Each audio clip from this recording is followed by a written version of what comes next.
Start in hands and knees. If that's too much on your wrists, go to forearms and knees, or even fists and knees.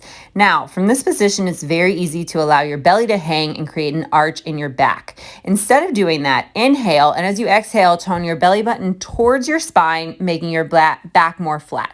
Then lift your right leg parallel to the floor. Try and square your hips to the mat.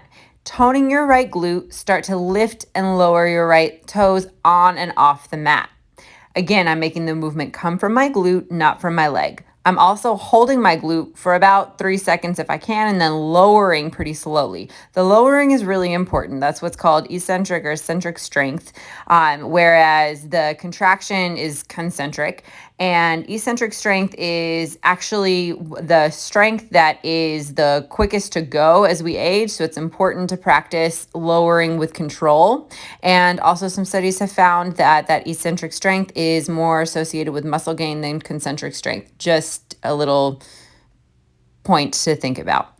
Anyways, moving on to the left leg. Again, left leg parallel to the floor, and I'm lifting and lowering using my left glute. Notice the rest of my back is staying really stationary. I'm not arching it. I'm not twisting it. I'm trying to keep both my hips square to the floor. If this is too much, you can always maybe lower the set to like as many as you can do. I'm doing 10 here, but perhaps you just do 3, or even you just lift one leg parallel to the floor and hold it for as long as you can, getting better each day. Then you come back and go into plank. So step both your feet back and engage your abdomen, press into your hands, look forward. I'm still toning my glutes, and again, notice my back is not arching. If that's too much, you can always come onto your forearms, and I'm not demonstrating it, but you can come onto your knees. The whole point is to engage your abdomen. Then once you're done there, I held that for about like 20 seconds. I'm going to come into side plank, and I'm going to do some side plank reps. I'm keeping my shoulder over my elbow, and then I'm using my obliques or the side of my abs to lift myself up, hold myself for a few seconds, and then again, lower slowly using that eccentric strength that I mentioned before.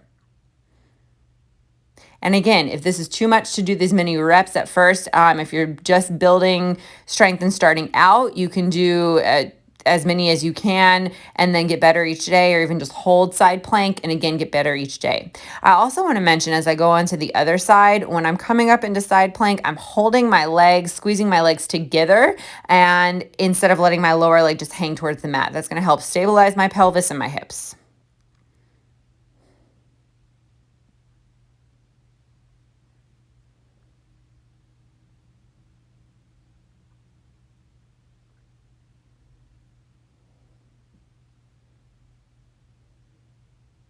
Then from there, once I'm done, you can also add a belly down back bend to just kind of activate your shoulders.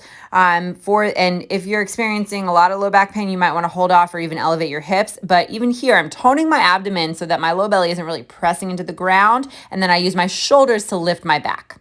Then from there, I press my hands down, lift my hips, and push back into downward facing dog.